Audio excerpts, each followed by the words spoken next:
আজকের এই ভিডিওটা আমি মান্থ এন্ডের সময় করেছিলাম, কিন্তু অ্যাজ ইউজুয়াল আমার টাইমই হয়নি ভিডিওটা দেওয়ার। তাই ভাবলাম আজকে তোমাদের সাথে শেয়ার করি আমার নিজের সাথে কাটানো একটা সন্ধে। আসলে প্রিয়ঙ্করের আসতে অনেক দেরি হচ্ছিল, আর আমার খুবই বাইরের খাবার কিছু একটা খেতে ইচ্ছে করছিল। কি করব করে আমি বেরিয়ে পড়লাম কিছু খাওয়া দাওয়া করার জন্য।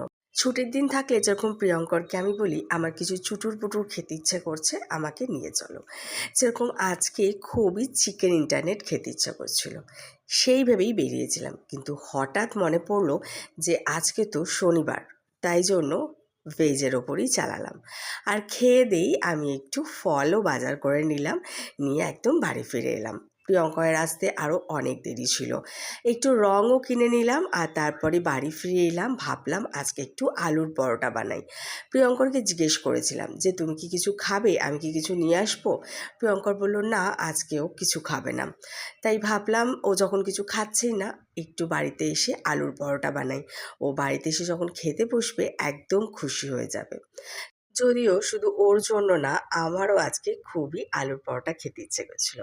আর আজকে তো ছিল নিরামিষ, তাই জন্য পেঁয়াজ দিতে পারিনি আলুর পরোটায়। তবে পেঁয়াজ দিলে একটু অন্যরকম রাখলেও পেঁয়াজ ছাড়াও কিন্তু আলুর পরোটা বেশ লাগে।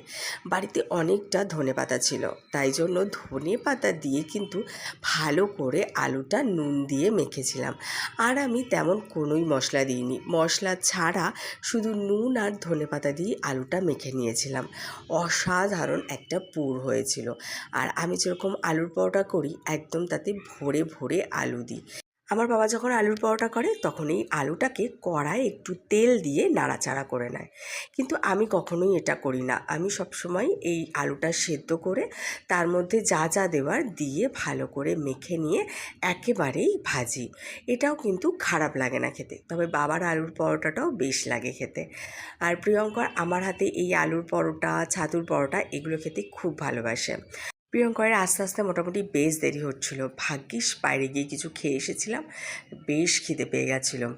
আর আমি অনেক সময় এরকম করি, আমার যখন বাইরের কিছু খেতে ইচ্ছে করে বাইরে বেরিয়ে কিনে সেই খাবারটা নিয়ে আবার আমার শ্বশুরমশাই শাশুড়ি মায়ের কাছে চলে যাই।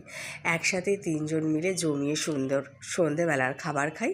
তারপরে প্রিয়ঙ্কর এলে একেবারে বাড়ি ফিরে আসি। আমার পরোটা করতে করতেই মোটামুটি প্রিয়ঙ্কর বাড়ি চলে এসেছিল। যাই হোক, গরম গরম পরোটাটা খাওয়া যাবে। মোটামুটি আলুর পরোটা বা ছাতুর পরোটা বা যে কোনো পরোটা দিয়ে আমরা রায়তা বানিয়ে টক দই খাই, কিন্তু আজকে প্রিয়ঙ্করের খুবই টক আচার খেতে ইচ্ছে করছিল, সেই জন্য আজকে পরোটাগুলো আচার দিয়ে খেলাম।